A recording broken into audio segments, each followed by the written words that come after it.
वजीर आईटी श्रीधर बाबू ने कहा कि जल्द ही जॉब कैलेंडर जारी किया जाएगा। असेंबली में young India skill university bill पेश करने के बाद श्रीधर बाबू ने कहा कि जॉब कैलेंडर के मुताबिक आने वाले दिनों में 2 लाख मुलाजिमतें फराहम की जाएंगी। उन्होंने कहा कि तमाम को सरकारी मुलाजिमतें देना मुमकिन नहीं है।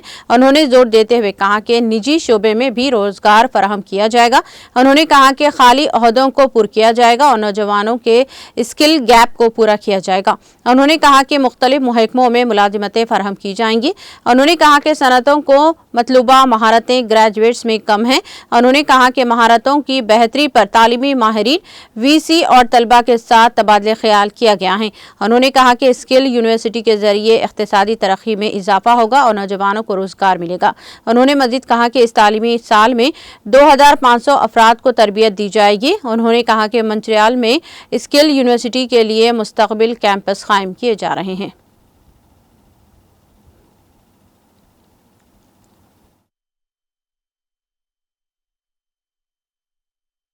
2 లక్షల ప్రభుత్వ ఉద్యోగాల సంకల్పన భాగంలో జాబ్ క్యాలెండర్తో పాటు ఈరోజు ఉద్యోగ అవకాశాల గురించి వెయిట్ చేస్తూ ఉన్న అనేక మందికి తెలంగాణ పబ్లిక్ సర్వీస్ కమిషన్ ద్వారా ఉద్యోగ నియామకాలు జరుగుతూనే ఉన్నాయి.